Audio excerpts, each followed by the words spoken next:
I think we are going to go ahead and get started. Good morning, everybody. We are going to ask you to mute your audio.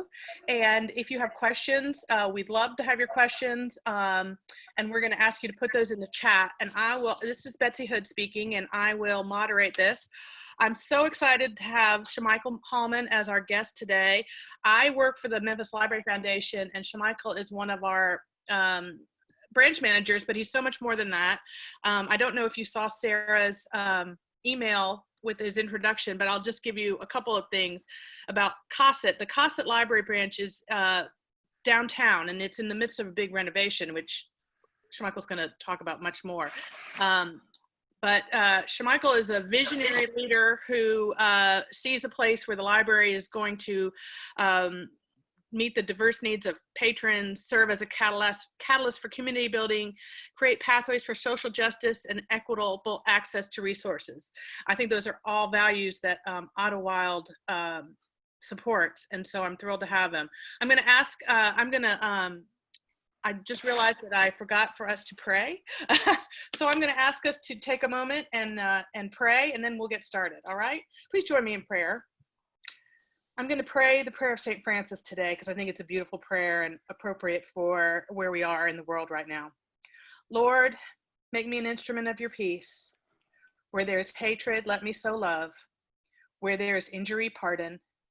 Where there is doubt, faith. Where there is despair, hope. Where there is darkness, light. Where there is sadness, joy. O divine Master, grant that I may not so much seek to be consoled as to console, to be understood as to understand, to be loved as to love. For it is in giving that we receive, it is in pardoning that we are pardoned, and it is in dying that we are born to eternal life. Amen. And without much further ado, Shamichael, I'm going to let you take it away. I recommend that you all put this on speaker view so that you can see Shamichael larger. I'm going to let you tell us a little about yourself and then go forward. So yeah, without further ado. Absolutely. And I will certainly say that is just a really beautiful prayer, and so needed in this particular moment that lives in. I'm really excited to just be with you all. I'm really grateful and thankful for that. A little bit about me, as Betsy said, I wear a number of hats, like I think most of us do. I have kind of two roles right now, kind of for work. One of them is, and the main role is the managing of Cosset Library. Of course, Cosset is the city's first library, built in the late 1800s. And we are closed right now as we begin to renovate this library. We're able to do that in part because of a national initiative called Reimagining the Civic Commons. And I'll put that up a little bit and you'll see a little bit more about that. But it is a multi-city demonstration, actually playing out in about 10 different cities right now, that is funded by some major foundations. And the work is really focused on public spaces. So our parks, our waterfronts, community centers, our libraries. And at the heart of the initiative is really a reclaiming of these spaces and really a reimagining of these spaces to meet some particular goals. Outside of work, I do serve as the campus pastor for New Direction Christian Church. We have two locations right now. Our main location is on Winchester and Ridgeway, kind of in the heart of the Hickory Hill community. And then we have a second location in Collierville. And so I pastor that location in Collierville. Much of my ministry work has been at the intersection of faith and technology. I'm a nerd. I don't know, maybe some of you all are nerds as well, but I'm a nerd by since birth probably. And I've always been really, really fascinated with and really thought a lot about the ways in which we could leverage technology to advance the kingdom. And about 8 years ago, I I started participating in hackathons. And I don't know if anybody's ever been to a hackathon before, but essentially these weekend technology events where over a, say, Friday afternoon through Sunday evening, people come together to create websites and apps and things of that nature. And those were always really, really fun for me. But then about 6 years into that, well, 2 years into that, so about 6 years ago, I came across an initiative called Code for the Kingdom. And there was a guy who had this really, really kind of crazy idea at the time. But he said, hey, I'm going to go to the heart of Silicon Valley.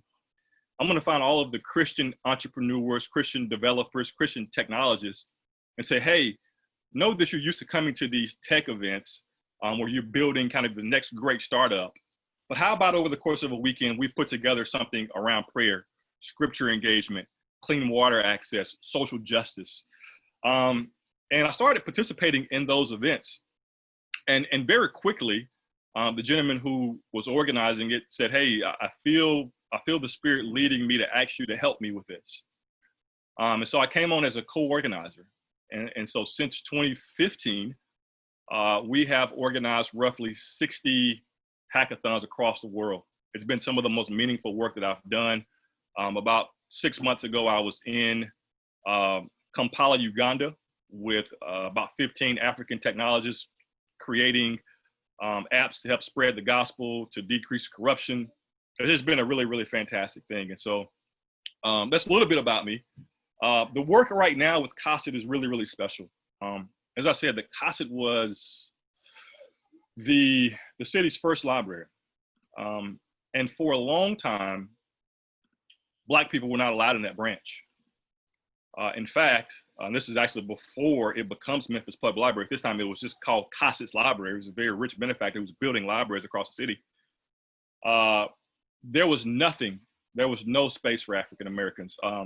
In the 50s, the library, as we know it now, the Memphis Public Libraries comes aboard, builds a branch for African Americans on Vance Avenue, and that kind of becomes the space. But people are still not allowed in CASET Library until some really, really interesting events happened in the 60s.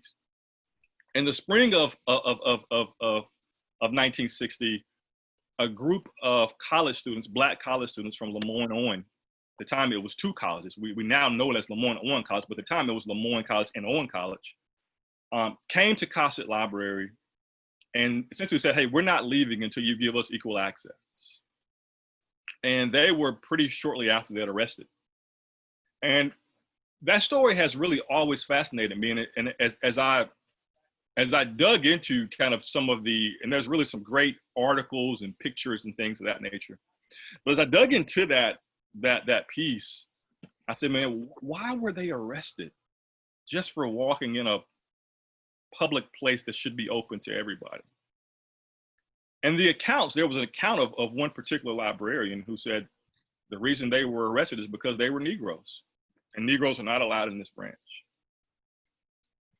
And, you know, it seems like it was some time ago, right? But last spring, I was able to sit down and have a really great conversation with one of the people who were a part of those sit-ins. Her name's Miss Rose. Miss Grace. And Miss Grace is in her 70s now, still living a wonderful life here in Memphis. But for me, it was a really surreal moment to sit with a Black lady who, as a college student, walked into this branch that I now manage. And I follow a long line of people who have managed that branch and are stewarding that branch very well. But it's very interesting to think about, not too long ago in this city, that you couldn't go in a branch because of that. And Miss Rose did, Miss Grace did share something with me. And she said, hey, you know, there were some people who were very adamant that I not be in this branch. They felt that very deep down in their soul that I should not have equal access to this branch. And she said, you know, while we Where's the while we think, or while we may want to think that that time is long gone, that those people had children. And some of them, not all of them, but some of them taught that children their way of life, that belief, that Black people, people of color, are inferior, don't deserve access to quality things, and so on and so forth. And so I definitely want to get to the kind of the heart of the library work, but I think, you know, the moment that we find ourselves in, it's an interesting time to have some conversations. But back to the branch. So we closed CASET in 2017 to begin reimagining this branch. We wanted to really think about the new ways that libraries might be able to meet the needs of their community. I've had the wonderful opportunity over the last 3 years or so to visit branches, library branches across North America and Africa. And what I'm seeing, whether it's Toronto or Chicago or LA or San Francisco, libraries are realizing that they must pivot. You know, people have unparalleled access to information now, right? The things that you normally would have to go in a library to do are, in many ways, you can Google now, right? Many of us are affluent enough to have high-speed internet and to have multiple devices in our home, computers, laptops, tablets. Some of the things that even, you know, once you had to go to a library to get are just kind of at our home right now. And so what libraries are wrestling with and understanding is that they must find new and innovative ways to meet the needs of the community, and do that with the community in mind, and do that with the community, right? There is, I think, a lot of times as we think about projects like CASET, these things that could help communities in so many ways, disadvantaged and underserved communities, we start with an idea, and then we do that idea, and then we try to bring the people who we're helping to serve into that idea. And that's not, and I think what we're saying is that that's not necessarily the best approach. The best way is to bring those people in from the beginning, to learn from them, to talk to them, and then build with that in mind. And so that's what we essentially try to do at CASET. I'm going to go ahead and share my screen now, and we'll hop into the presentation here. Let's see if, there we go. Shamichael, while you're doing that, I'm going to throw this out. Ottawa has a very active ministry that we've had for, 20 years called More Than a Meal. I don't know if you're familiar with it, No. where we host the homeless in our community, or anybody who wants a meal to come and eat. And I know you've been doing a lot of work with the homeless community as it intersects with the library. So at some point when it's appropriate, I would love for you to talk about that. Yeah, I think that's we could probably actually start right there, right? This is, and I hope I don't offend anyone with this. You know, when I came on board at CASET in the spring. And I say we closed CASET. I got the day. We actually closed CASET in 2020. In 2018. I apologize for that. So I got on board in 2017. I joined the library in the spring of 2017. CASET was near the bottom of the list in terms of the number of people who were coming in and out of that branch. And there had been calls previous decades in the 90s and the 80s to just close it. People wanted to close it and say, hey, it's not the most effective use of the riverfront. Like, you should shut that down and build something else. Right? So there have been repeated calls to close CASET. But when I got there, I saw that there were not a lot of people coming in. In fact, the major audience that we were serving were people who were experiencing homelessness. And as I begin to think about, well, who else could benefit from this branch? You know, who else should be coming through this branch? Because we're doing great programs. We've got great books. We've got some really, really great things. Why aren't more people coming here? How do we turn this branch around, even before we renovate it? And so I started going out into downtown, into the, I was talking to, homeowner associations, condo associations, talking to small businesses that were downtown, talking to even some of the major employers to try to get an understanding of why this library was not being used. And it became pretty clear pretty soon that people were not coming in that branch from what they were telling me because there were homeless people there.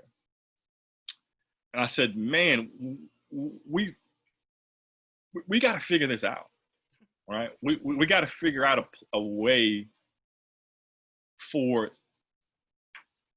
this place to be welcoming to everyone. Because I believe libraries are one of the last few spaces that are truly welcoming to everyone, right? It doesn't matter education level, it doesn't matter what part of town you came from, it doesn't even matter really where you slept last night, that in a library you're welcome, right? And there are not many other places. I mean, some of our churches, not even all of our churches, but some of our churches are that way, right?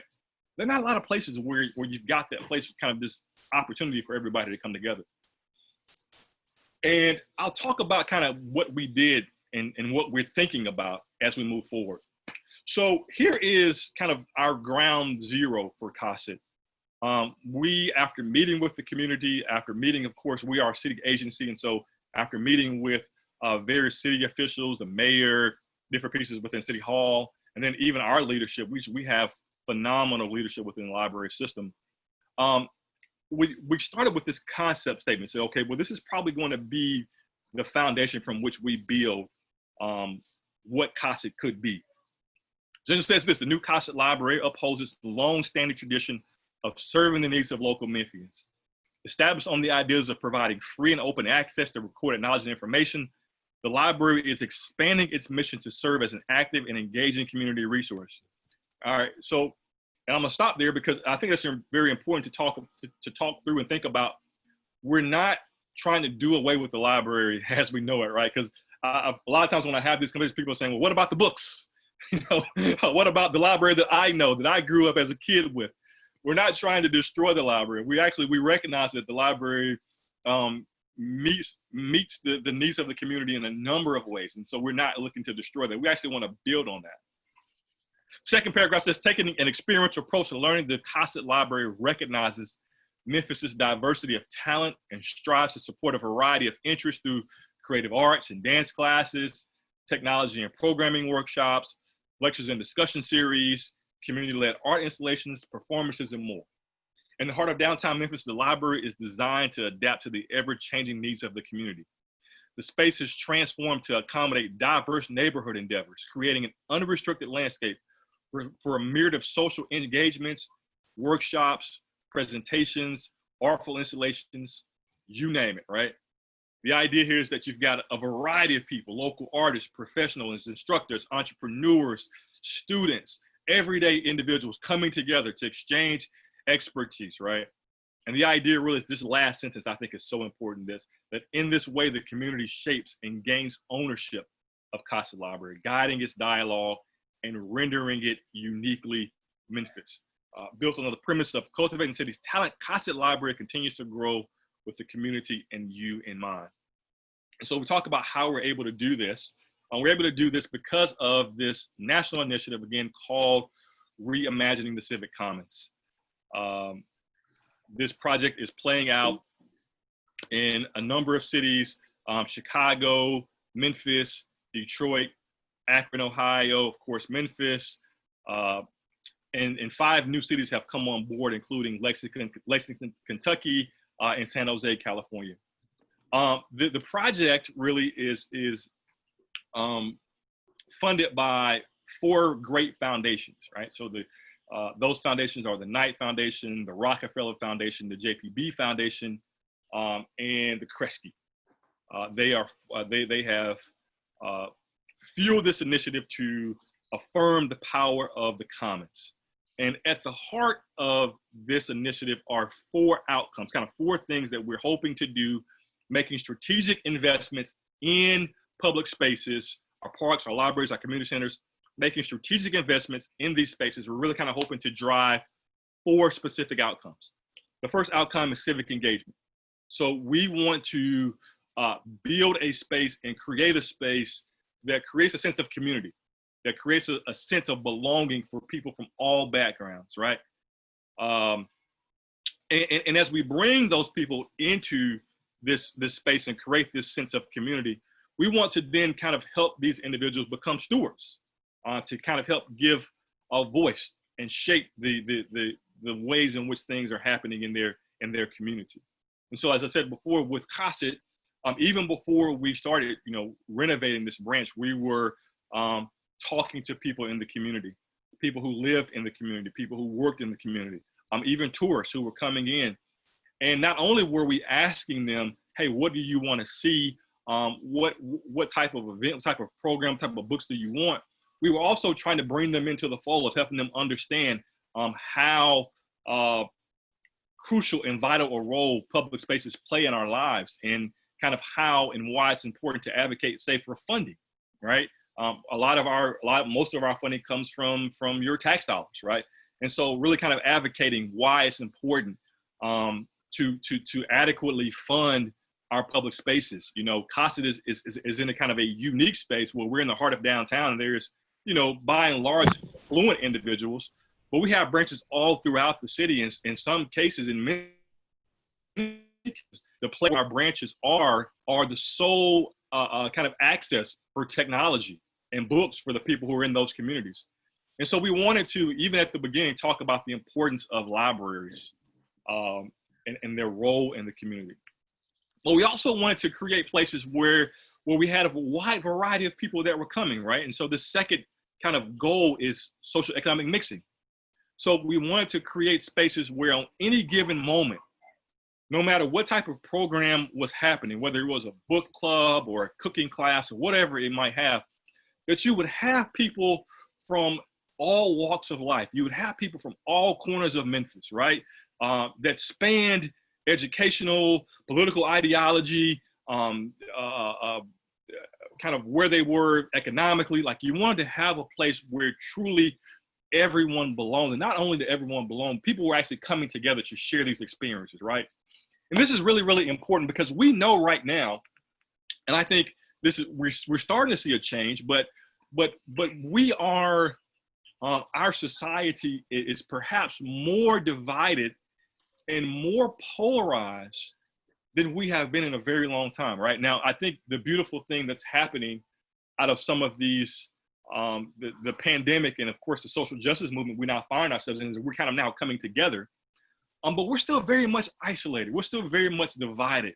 Memphis is still very much segregated along almost every line, racially, educational wise, we still are pretty segregated. And so we wanted to create a space where we brought people together. And we knew that not only do you have to have a space, but you have to also layer on the types of programs that would do that. And we'll talk about those programs a little bit later. The third thing is we really wanted to be thinking about the environment, right? We really want to think about how we might, as we build new things, how do we take care of our environment, but then how do we also encourage people to interact with the environment, to interact with nature, right? There are all sorts of studies that talk about what spending time in nature does for you, what it does for your mental your mental health, right? And all the different factors that it plays in. And so as we built new things, as we created new things, we certainly wanted to do that in a way that took care of nature. And some of that was, instead of, building up new places, that we wanted to repurpose, existing spaces, right? So, for instance, with CASET, there were lots of people who were saying, hey, tear it down, put a library somewhere else. But we said, hey, no, there's actually some intrinsic value to this building. And we believe that doing a strategic renovation could really, really be the way to go. And then lastly was value creation. And so we believe very strongly that if you take care of your public spaces, if we take care of our libraries, of our parks, of our riverfronts, of our community centers, that those have tremendous ability to create value for the surrounding community, right? Because if you're in a place where there's a great library, People want to live close to those places. People want to live closest to places where there's great parks and stuff, right? So those things really have the opportunity to turn neighborhoods around. I talked about some of the other cities where this is happening right now. And one city is Detroit.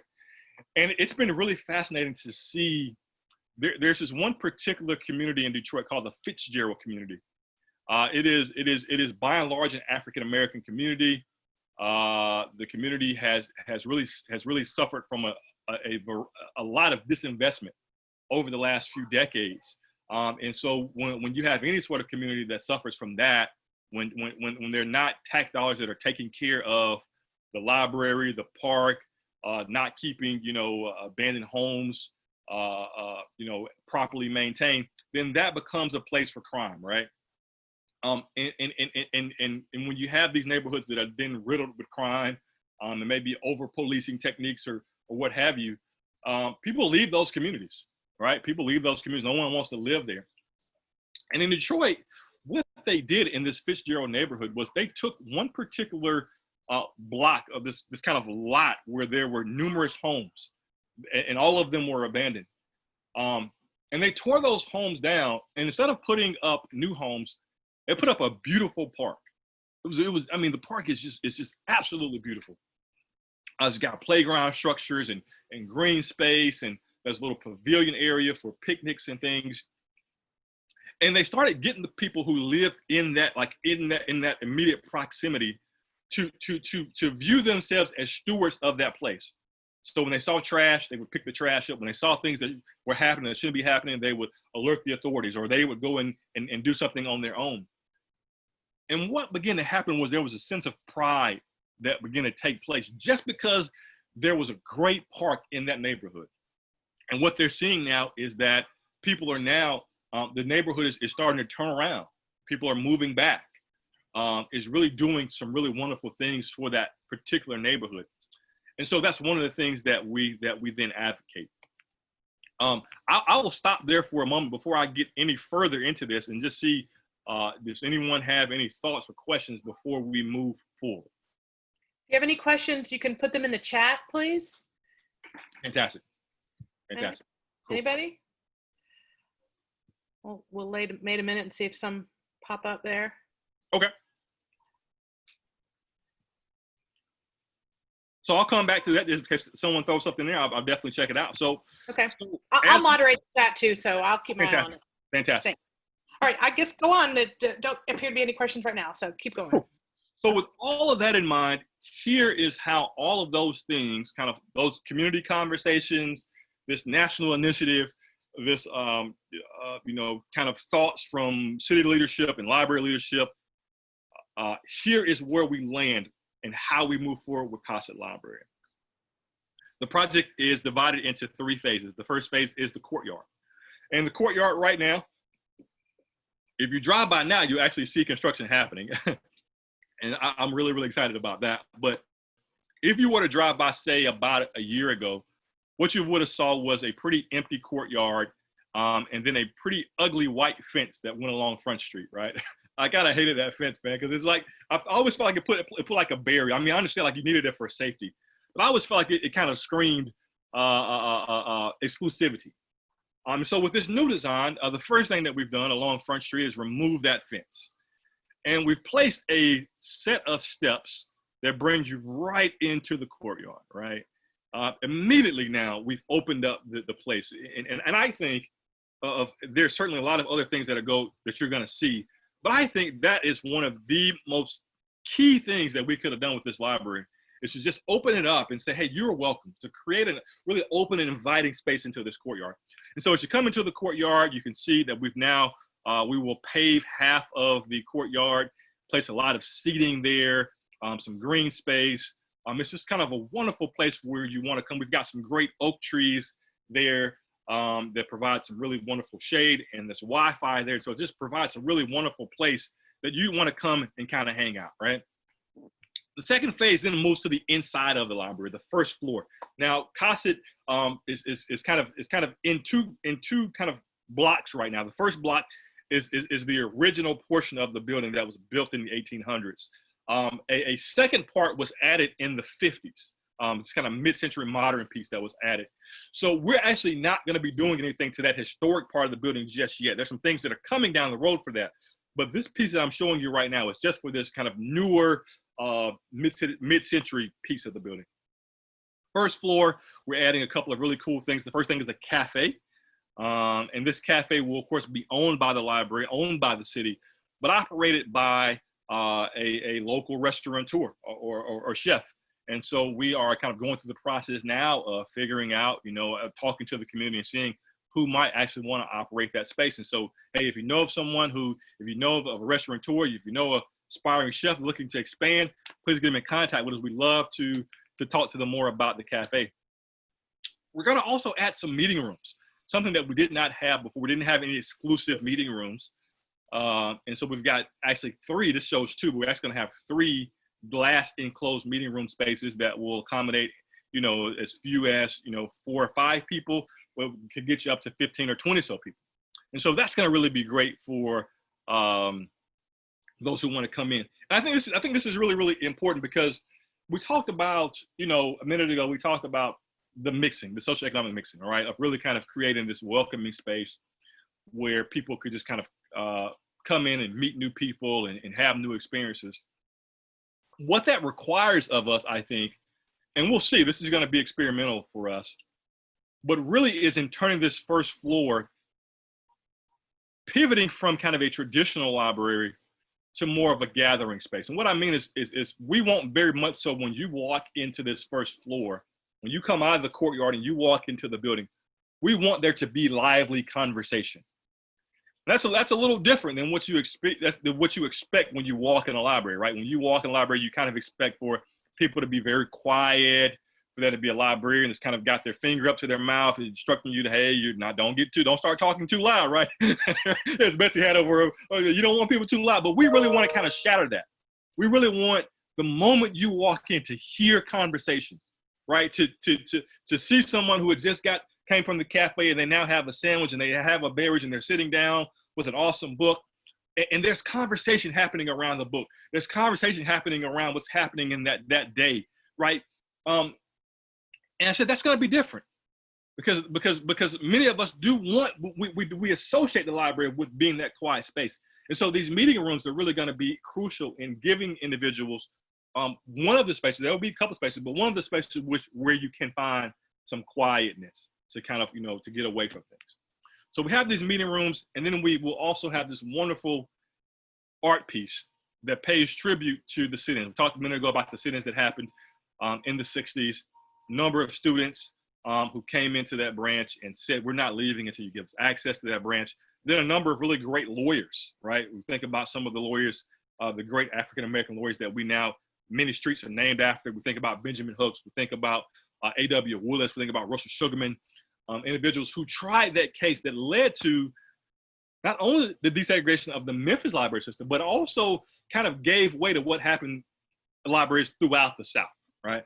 So we've got a beautiful art installation that will be on the first floor. And then the second floor, we've got kind of really 3 unique spaces.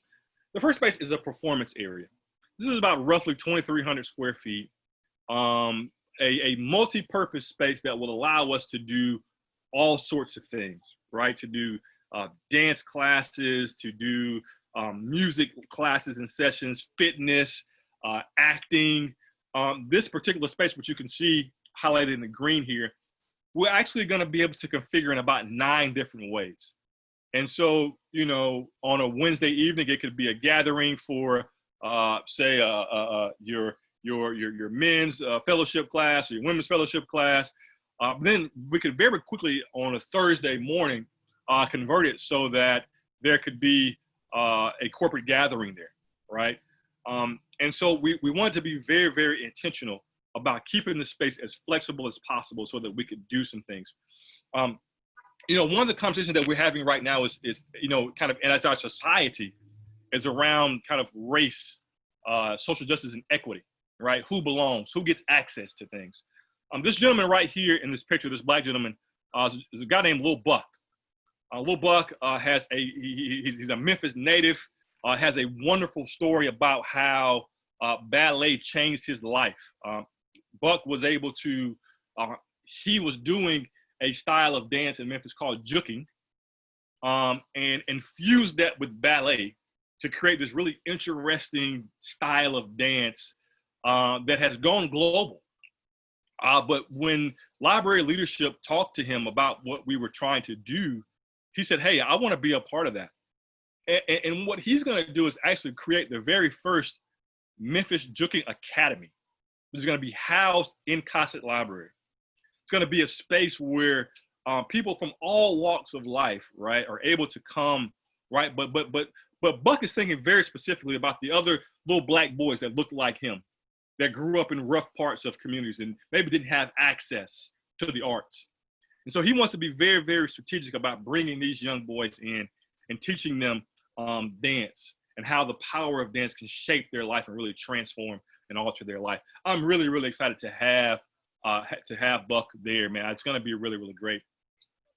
Second thing that we're adding are these studio spaces, two kind of very, really interesting and quirky spaces. One side is audio, one side is video. So on the audio side, you've got kind of think about anything you would need to do to be able to do a podcast, a voiceover, an indie album, right? You know, you've been playing guitar at home, you finally want to record that thing, that you've got a space now to be able to do that. And then on the video side, thinking about anything you would need to do to be able to, you know, capture a great photography project or video project. You know, we'll have green screens there, and things of that nature. As we get back to equity, we know that many of our citizens, people who most need it, often can't afford the technical hardware to be able to do these things.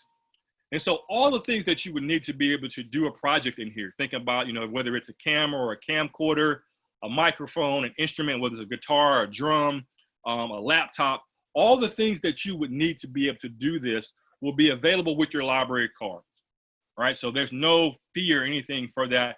You come in and say, hey, I want to learn how to do this thing. I want to learn how to Photoshop, you know, or I want to learn how to take a good picture.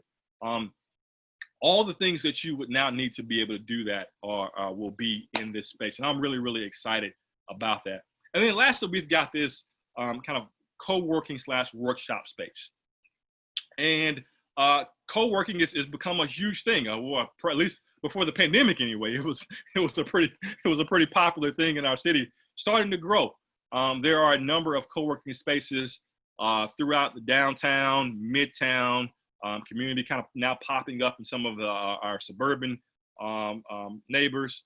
But there's a cost to these spaces, right? Many of these spaces, even to be able to go in and work, can cost you $30, $35, $40, right?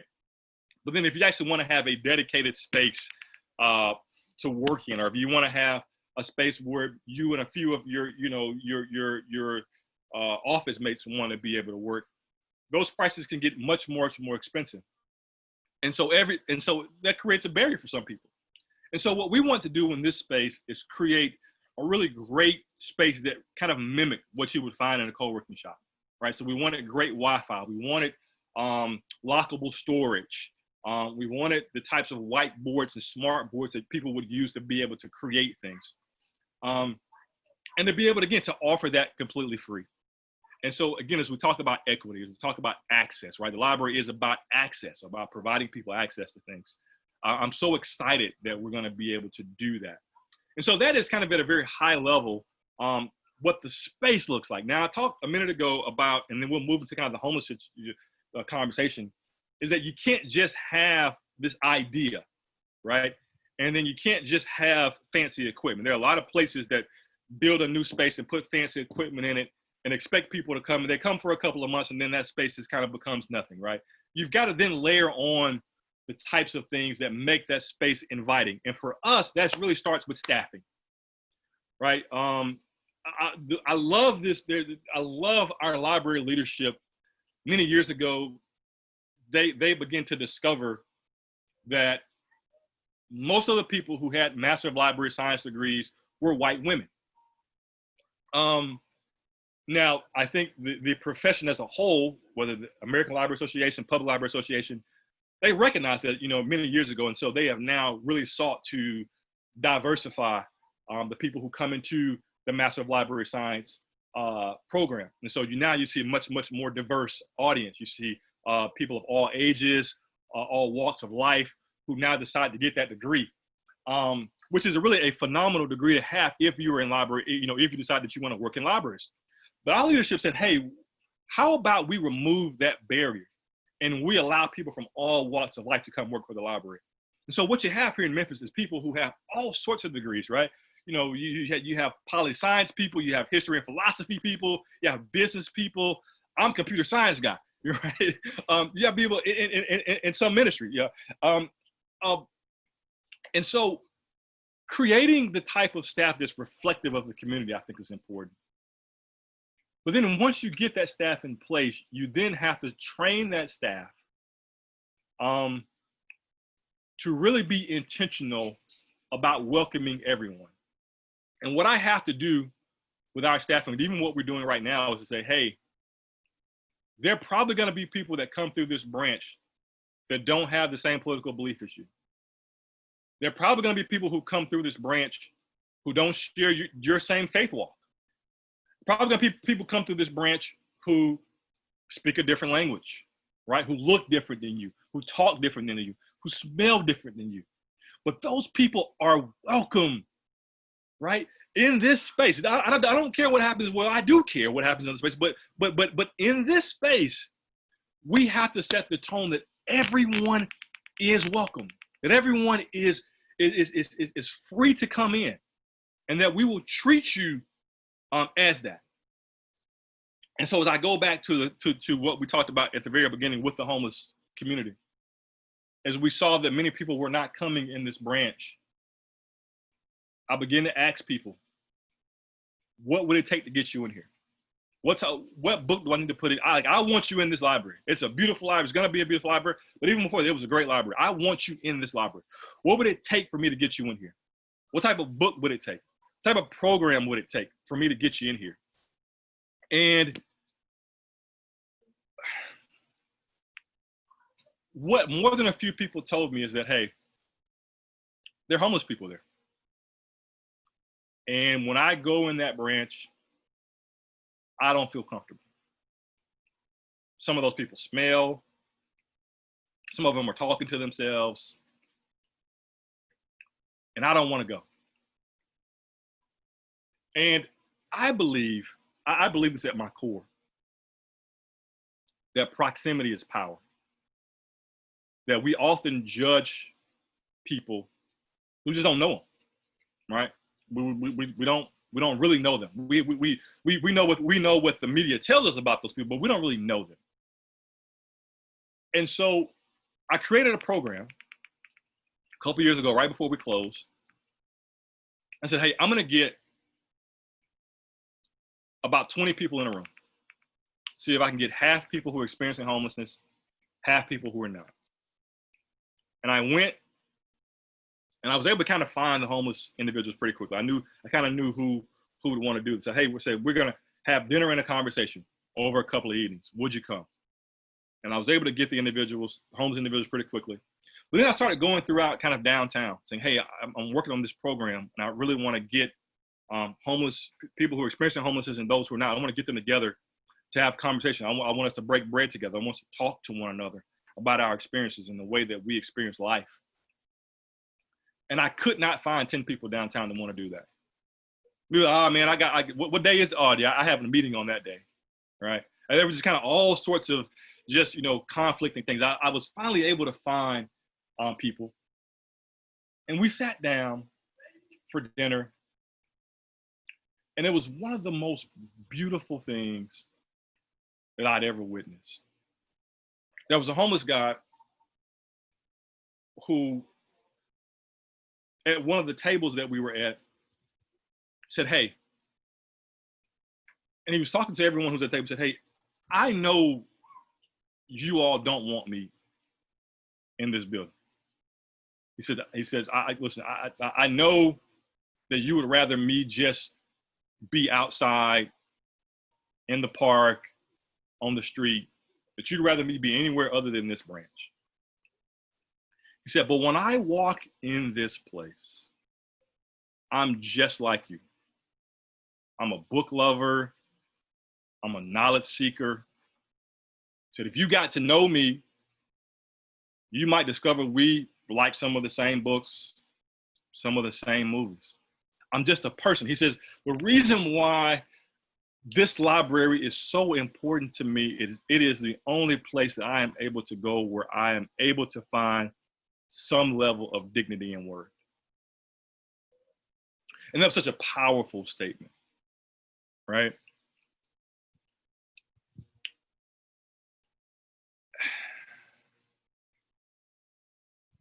And I think what I have to do, a lot of things I have to do, but I think one of the things that I have to do moving forward is to create that experience more.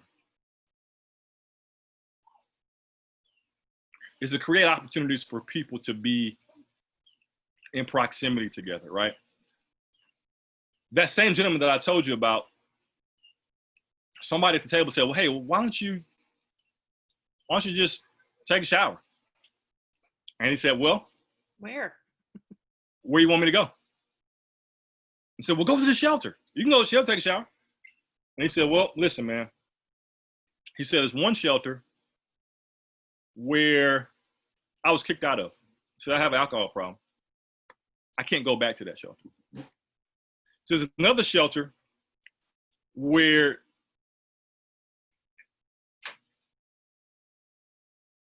they asked me to pray. And that's not my belief.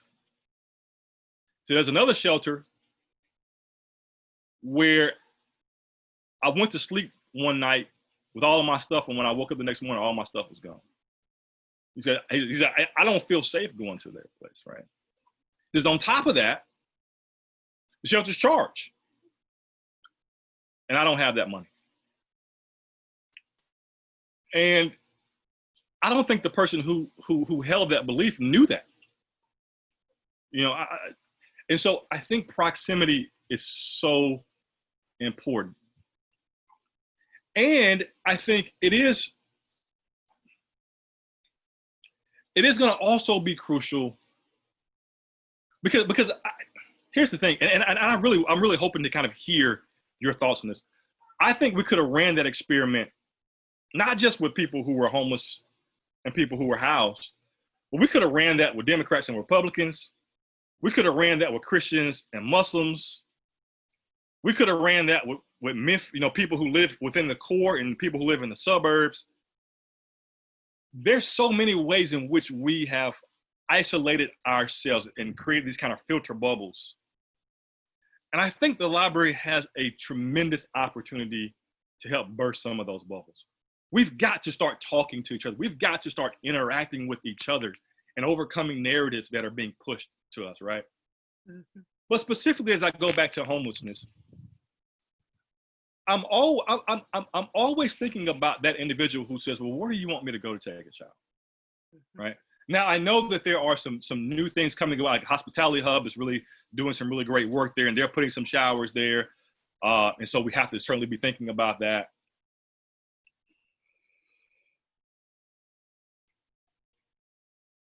But I think it's really, really important. In fact, I think that particular issue of homelessness and let me say that I would also say there are two things, and this is something that I had to kind of explain to people that I talked to downtown. There is in my experience, there is a difference between those who are experiencing homelessness and those who are panhandling. It's a difference, right? There are in many cases different crowds. And I think we have lumped them into one crowd, right? So there's a lot of work to do there. But for me, that work really starts with viewing those people as fully human, right? Just because they're experiencing homelessness, I tell people all the time, man, hey, most of us, stats will show that most of us are about two paychecks away from that, right? Most of us are about one life-threatening illness away from that, right? From that life. And for us to really treat these individuals, not only just as we would want to be treated, but also as in, hey, this could very easily be me, right? There are a number of individuals who I know right now who served our military, served multiple tours of duty, and saw some stuff, man, that messed them up. You know, they saw friends and comrades get killed and have not been able to overcome that. There are people who suffered tremendous trauma as children, raped as babies, and have not been able to overcome that. And so I think I want us to number one, just view those people as people, as the scripture would ask us to do, right? And then I think beyond that, and then I'll stop at this point, and this is not even library related. When I think about really any marginalized community, whether that's people who are unhoused, people who live in, particular neighborhoods, I think there's always three kind of things for us that we have to do for these individuals. The first area is relief, right? It's providing immediate relief for individuals. Get somebody some food, get them some clothes, get them into a shelter, get them out of a abusive environment. That's the first thing that we have to do. And scripture says that, right? Whatever we're doing to the least of these. But we can't stop there. Second level is resource, where we want to then begin to equip those individuals so that they don't always have to rely on that food drive or that clothing drive, right? So we want to get them technology skills. We want to teach them, self-defense. We want to empower them on, healthy coping mechanisms. We want to resource people with things to make their life better. But then I think there's also a third level, and that's reform, right? The scripture not only says to take care of the widow and the orphan and so on and so forth, the scripture also says that we are to do justice, that we are to seek justice, right? And so I think this third level is reform, where we really have to start tackling some of the systems and structures that lead to these things, right? Now, that's a whole nother conversation that I won't talk about today. But I want to thank you all. I hope that some of this made sense. It very much ties into Otta Wild's values. And sometime go to our website, Shamichael, and look at our vision statement, because it very much talks about some of these things. I think that this is so timely, especially Otta Wild has been hosting a mobile food pantry site throughout the pandemic. It's been for 2 months now. Yeah. And I think it's been humbling, for at least for me, and some of the other folks here who have volunteered, they might chime in and say, to see people who look just exactly like me, who are going through, and hungry people. And they, I think they're embarrassed, but they've realized that they're hungry, they have to feed their families, and and there but for the grace of God go I. So absolutely, that's kind of where we are on that. And I think what your vision is very powerful, and we're all created in the image of God, and so all these people are beautiful in the eyes of God, so we need to recognize their beauty. We did have a question earlier about will there be a trolley stop, and where will people who come outside of downtown be able to park? I mean, just actual physically getting there is going to be something that's challenging. Yeah, absolutely. So I think I have not checked out the latest kind of trolley stop. Of course, the main the actual trolley is confined to Maine, but I think there will be some stops along Front Street. I mean, there are a number of things that are kind of happening, I think, along Front Street that will increase, kind of the visibility and the traffic of Front Street. I think there's a multi-coalition of people now that are really trying to connect Main Street with the riverfront to kind of bring traffic off of Main and down to the river. And of course, that would benefit Front in so many ways. Parking is certainly going to be a challenge. You know, we right now, I mean, there is a garage, you know, that's available. We are working to see if we can provide some sort of validated parking system where, you know, where if you come to a program or you come to get a book, that we can validate your ticket, but that's still haven't quite gotten there yet. But yeah, I mean, parking will certainly be, at least in that area, will be, in that immediate area, will be a challenge. But there is, and I think, you know, there are a number of people that have very, very strong opinions about parking downtown. So I don't want to wade too deeply into that. But we're certainly working to ensure that we've got adequate parking. Great. So Sarah Dorian Christians, our associate pastor, asked how you, as a person of faith, how your faith and theology informs this work. Clearly it does. Yeah. I think just, you know, number one, just creating a space where everybody's welcome, right? And really trying to,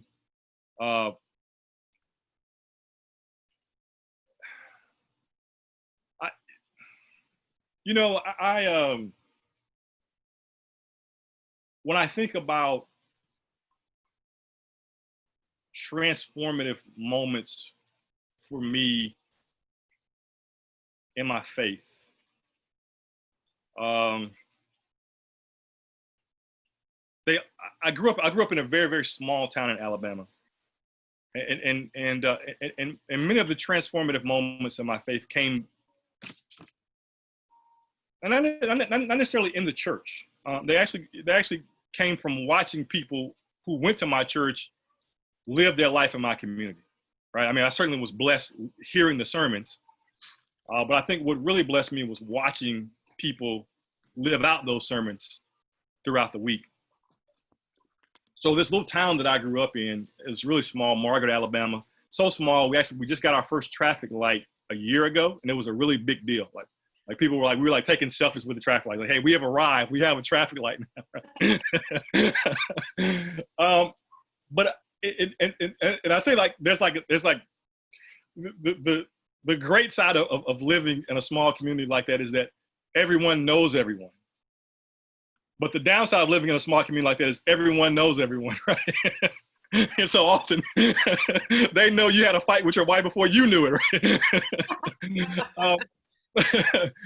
But I can remember very, very crucial moments where, you know, someone's house burned down, or the main breadwinner passed away, and the community came together in really, really powerful ways. And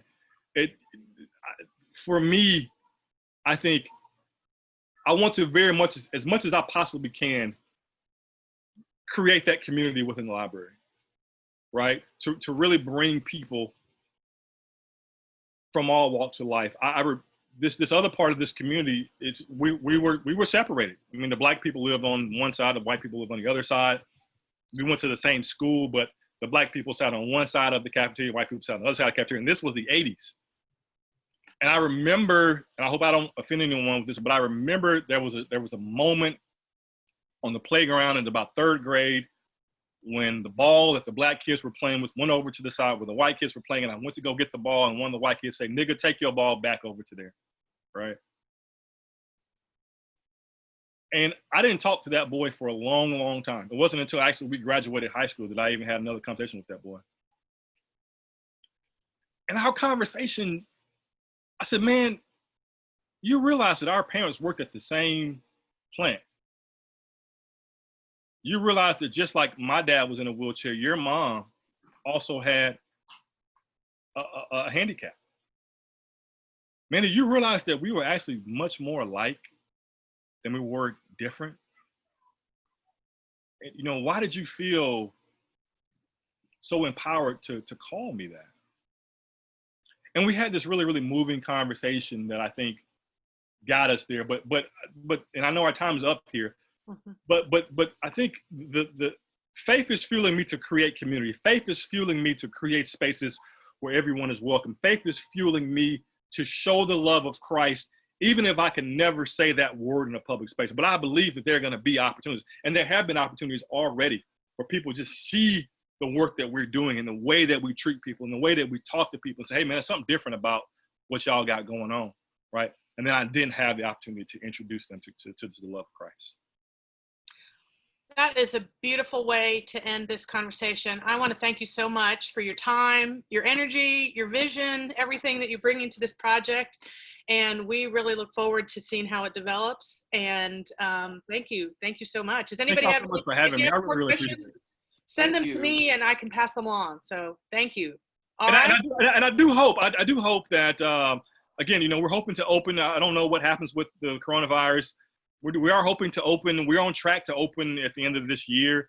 I would love to be able to give you all as a group, you know, kind of a tour of the place, kind of an early tour of the place, you know, kind of a early access, you know, to it. If y'all would be open to that. Betsy, I'd love to kind of bring it out as a group and show you around. That would be great. We look forward to that for so many reasons. Absolutely. All right. Take care. Y'all be good. Y'all.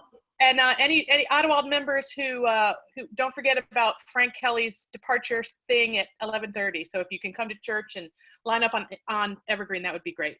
All right. Thank y'all. Bye. Bye.